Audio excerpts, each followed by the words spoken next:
relação a alguns conceitos. Essa coisa da alteridade.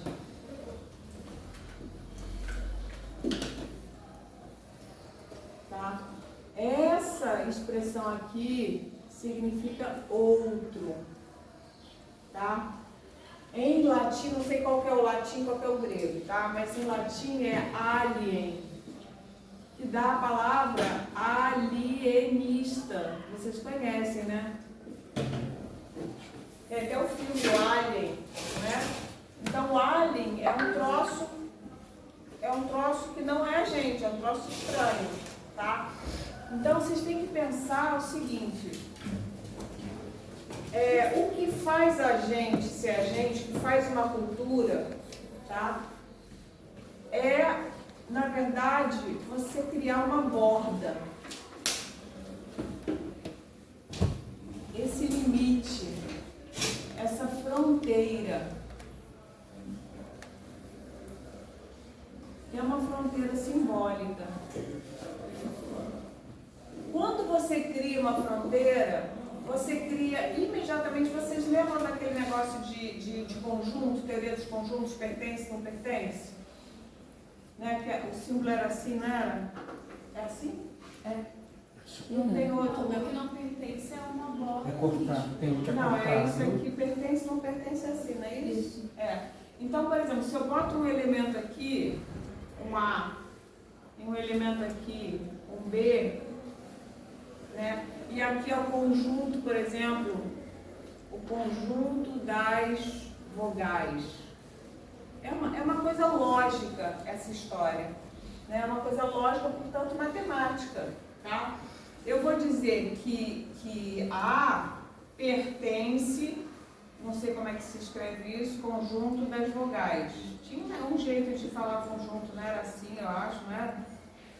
Vogais, sei lá, não me lembro mais como é que é, né?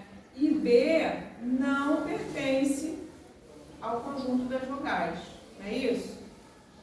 Então, vocês reparam como essa linha, ela cria uma fronteira. Imagina isso, por exemplo, nos países, né? A fronteira, por exemplo, entre Brasil e Bolívia, né? A geógrafa que sabe disso, né? O que a fronteira faz? Ela cria um espaço de exclusão, inclusão e exclusão. Se eu estou do lado de cada linha, eu sou brasileiro. Se eu estou do lado de lá, eu sou uruguaio, qualquer outra coisa, né? Então, essas linhas que a gente faz na vida cultural, né? A gente cria esse nós as vogais, vocês as consoantes, né? Ou nós, os estudantes. Vamos tentar pensar a que grupos a gente pertence? A gente pode dizer, olha, nós da UF, nós da UF de Angra. Repara, quando eu digo nós da UF de Angra, eu já criei uma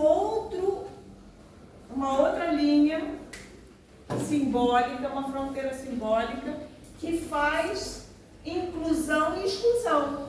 Eu tenho uma identidade cultural de ser professora da UF de Angra, né? Então, em alguns ambientes eu falo, eu trabalho na UF. Trabalhar na UF significa uma coisa, trabalhar na UF de Angra significa outra coisa. Esse grupo da UF de Angra faz parte de um outro grupo um pouquinho maior, que como é que chama? Vocês conhecem?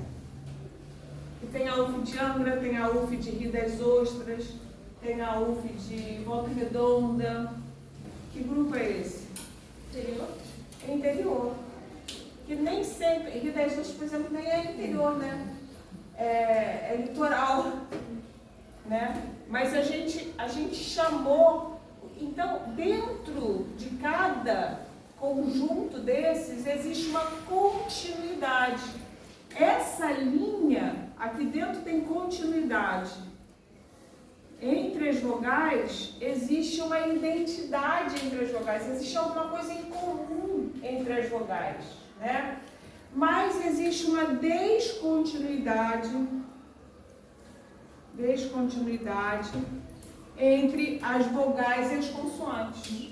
Assim como existe uma descontinuidade entre o interior e a sede. A gente usa esses termos, não usa?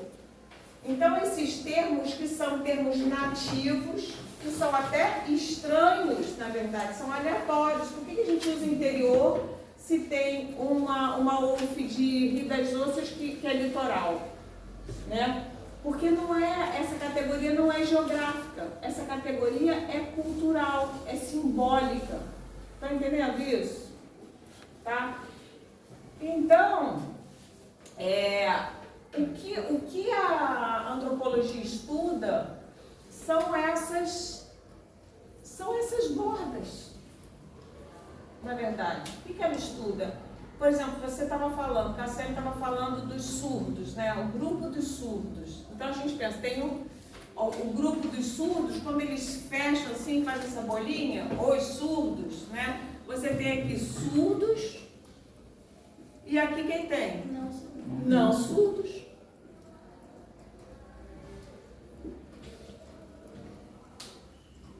Então você tem uma exclusão de ambas as partes, né?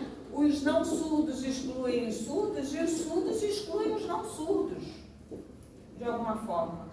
Então, assim, quando a gente fala num nível ideológico, se fala muito assim, não, tem que acabar com as fronteiras, não sei o quê, temos que gostar da diversidade. Não é bem assim. Esse mundo, a gente precisa criar esses limites. A gente se orgulha de dizer que está no federal, por exemplo, não é?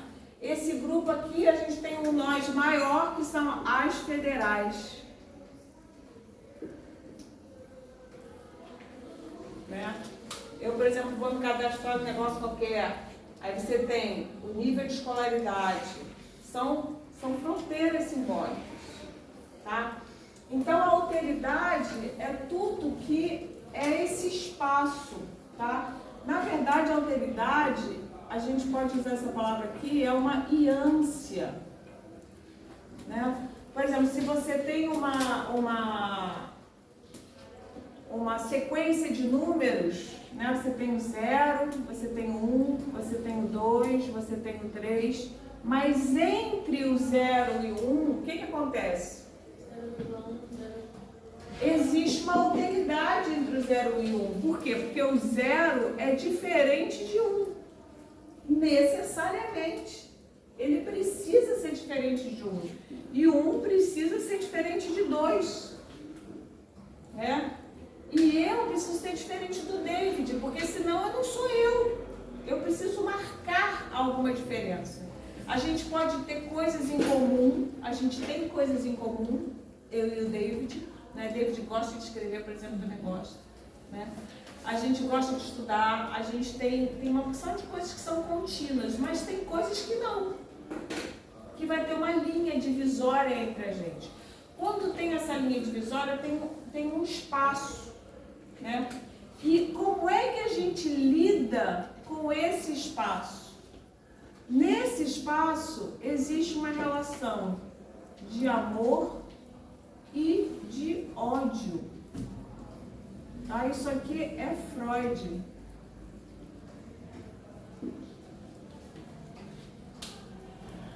Por que amor?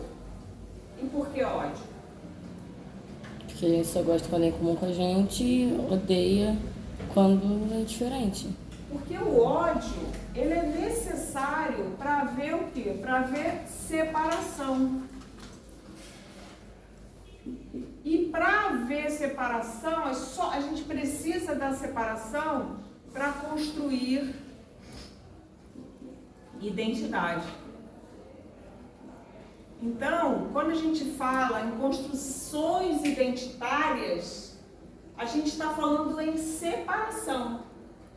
Quando eu crio um nicho, quando eu falo em nicho, eu estou falando em território, geografia, território, né? Só que a gente está falando aqui de territórios simbólicos, territórios culturais, que muito comumente se estabelecem também na geografia. Né? Por exemplo, aqui mesmo no IEA, vocês poderiam mapear os grupos, os usos que cada grupo faz do espaço físico. Já repararam isso? Tem um lugar que ficam as mães, tem um lugar, não tem assim um pouquinho? Onde é que você encontra a galera? Né? Nas salas, em geral, tem essas, eu não estou conhecendo muito, mas tem territórios assim.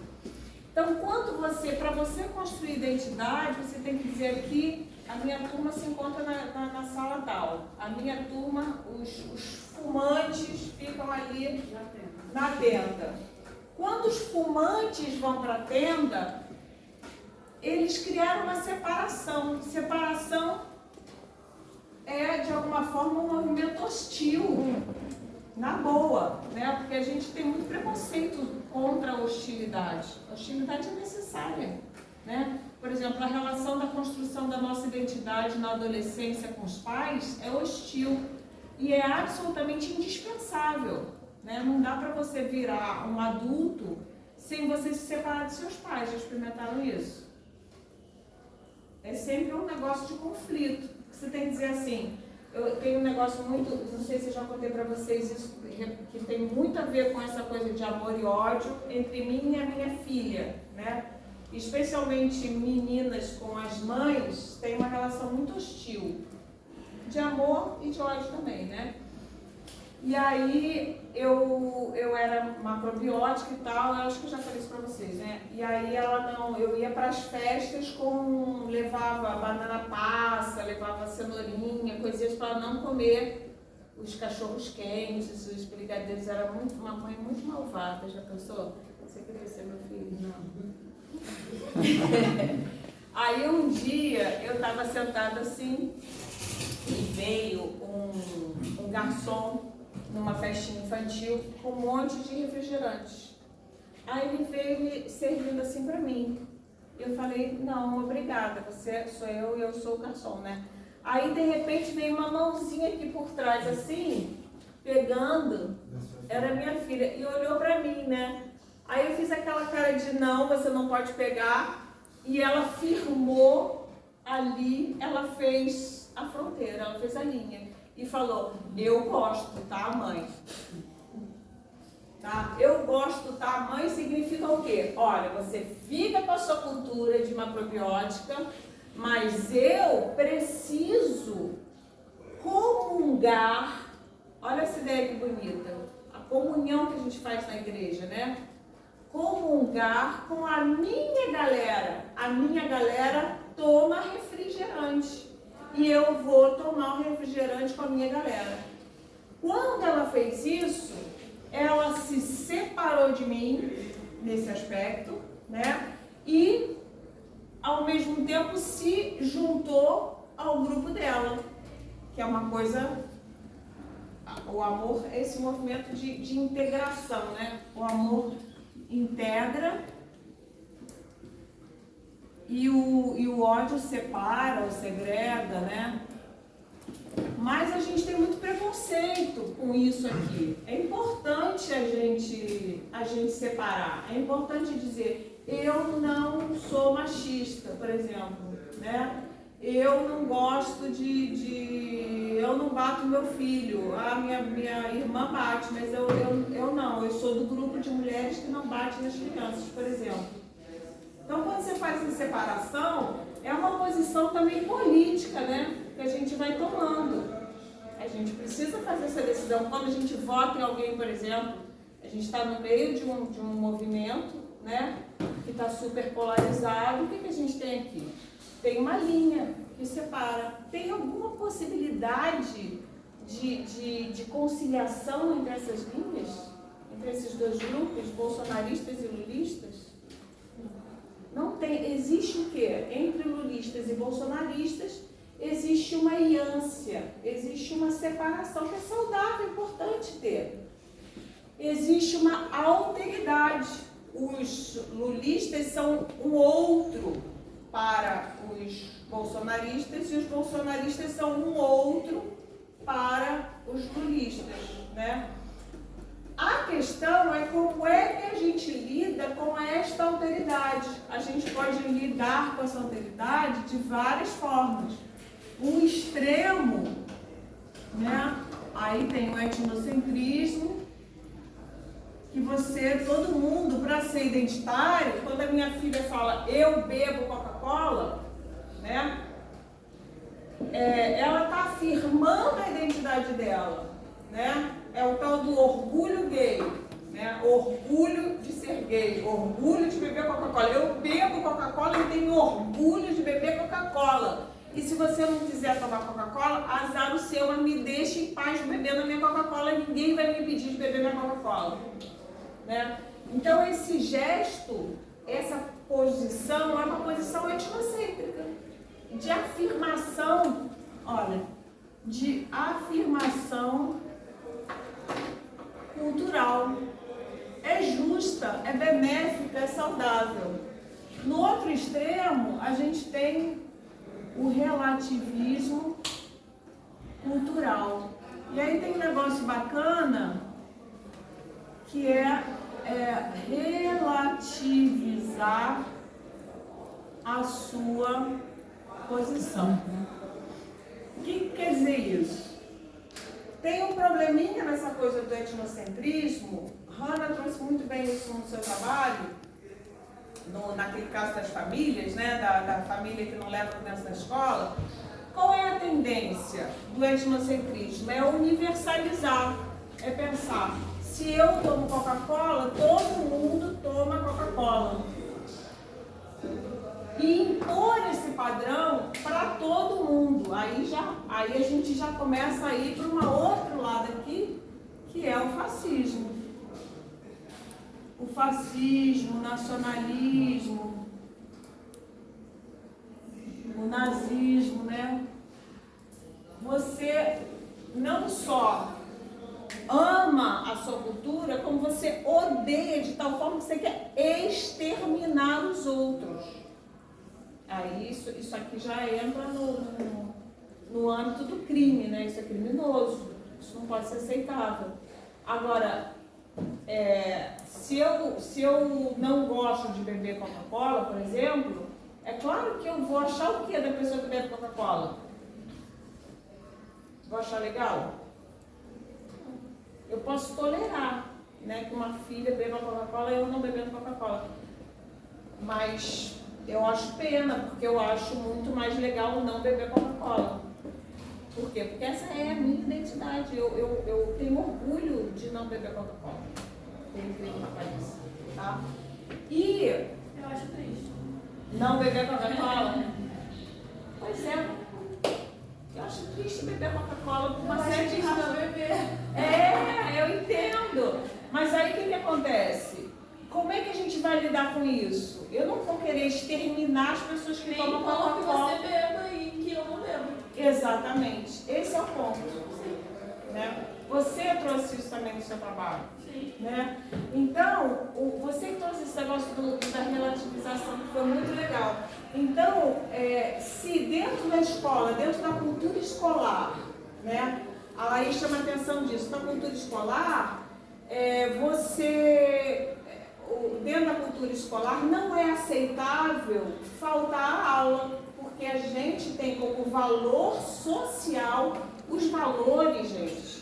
Eles não são universais. Isso é que a antropologia ensina pra gente. Não são universais. Né? Então, por exemplo, ser gentil com as pessoas não é um valor universal. Tem lugares, tem grupos sociais onde ser gentil é sinônimo de fraqueza, de babaquice, de viadagem. Sei lá, tem outra significação. Né? Ler um livro pode ser valorizado num lugar e desvalorizado em outro. Né? Aconteceu comigo uma situação, eu estava na casa da minha irmã, que tem 5 filhos, teve 5 filhos, e aí um almoço de família, depois que as pessoas almoçaram, né, todo mundo foi dormir, um churrasco, não sei o que, todo mundo foi tirar um cochilo.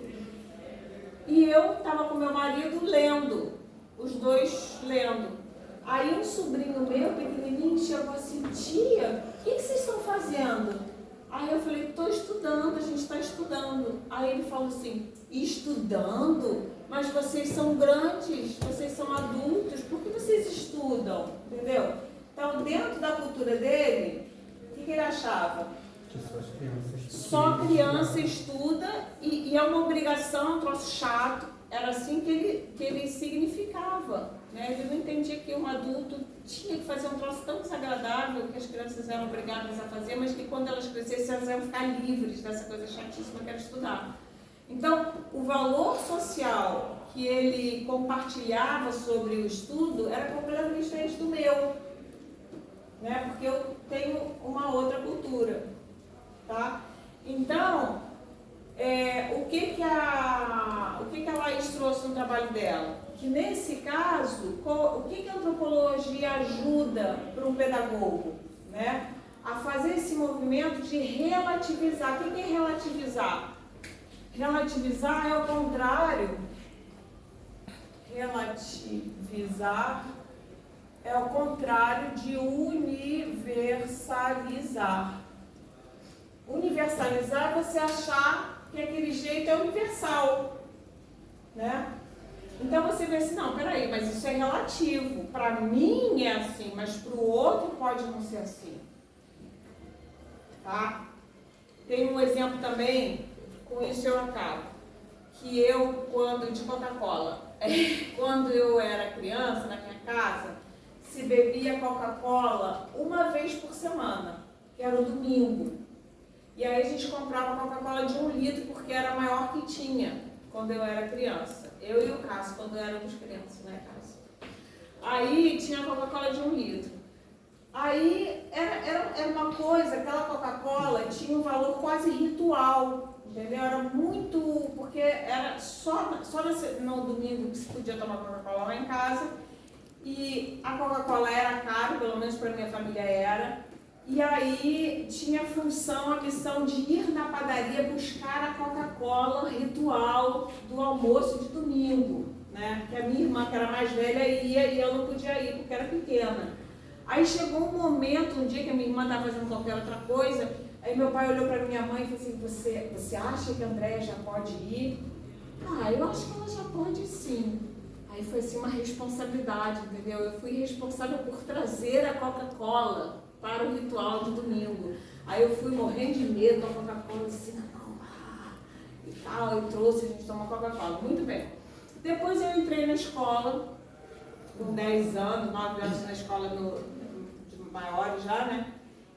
E era uma escola de ensino integral, já falei isso para vocês também, e eu almoçava na escola.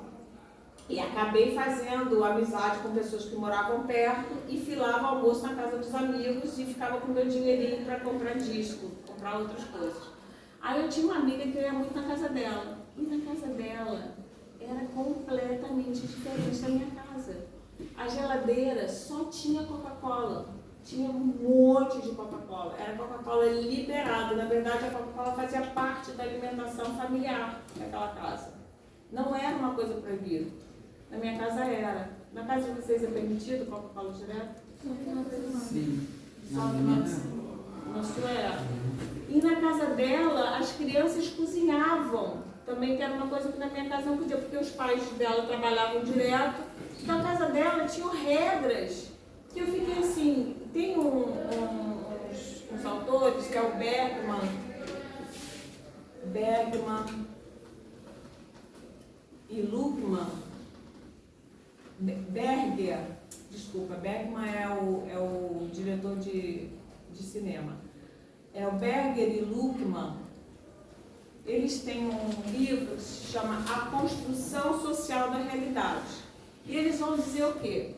Que a realidade, ela vai sendo construída pela gente, pela cultura, né? E, mais ainda, eles dizem, eles são muito bem-humorados, são ingleses, têm assim um humor inglês, né? Um livro pequenininho, uma delícia esse livro de ler. E eles dizem um negócio muito engraçado, que no meio de socialização primária, as coisas que a gente aprende na família, a gente tende a achar que são universais, porque a gente só conhece a nossa família. E aí, quando a gente sai da nossa família e vai para uma casa, nessa casa então, a geladeira só tinha Coca-Cola, não tinha verdura nenhuma, não tinha fruta, só tinha Coca-Cola, eu adorava, quando eu era pequena. E aí, no fogão tinha uma frigideira cheia de óleo já, aquela frigideira Toda casa tem, professora. Ah, e a minha também tem. Toda casa Aí tem. tinha a geladeira, tinha um Tupperware com uma porção de bifes no vinagre com, Já temperado. com Já alho temperado, só peguei e temperado. fritar. E tinha um panelão de arroz. E a alimentação nesta família era assim. Deve ser entendeu? minha casa, era minha casa. Você deveria ser amiga da minha mãe. Eu achava assim, era muita alteridade, tá entendendo? Era uma coisa muito diversa da cultura da minha família. Então eu tive que lidar com aquilo. Então, quais são as reações que a gente tem quando você vê um negócio muito diferente? Primeira coisa é um espanto, né? Existe um mundo diferente do mundo da minha família? Existe um lugar onde as pessoas não guardam o açúcar na geladeira? Né? Existe esse mundo onde as pessoas não apertam de forma sistemática a pasta de dente? E quando elas deixam a pasta de dente aberta, a mãe não faz um escândalo? Esse mundo existe, né? Existe um mundo onde as mães não amamentam os bebês, e tudo bem, né? Onde as mães, estou falando das minhas experiências, né?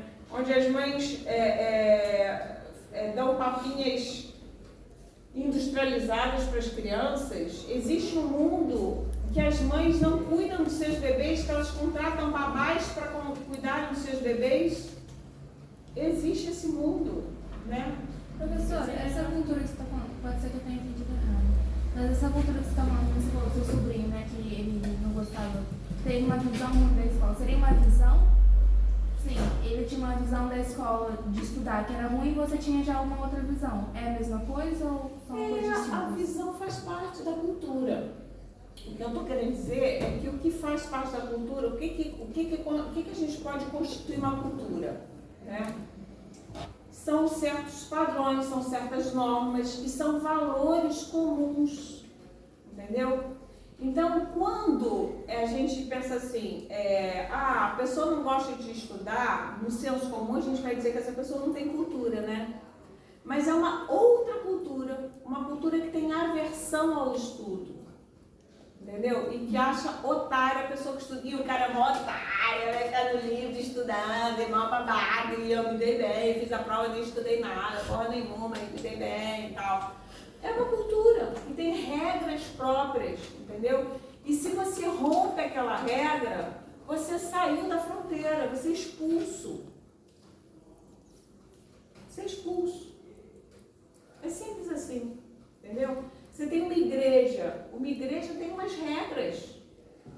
Tudo no fundo, a cultura é uma igrejinha, entendeu?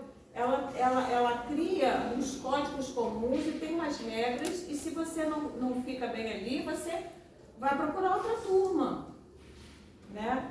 E a dificuldade dos adolescentes, normalmente, é encontrar esse grupo, né?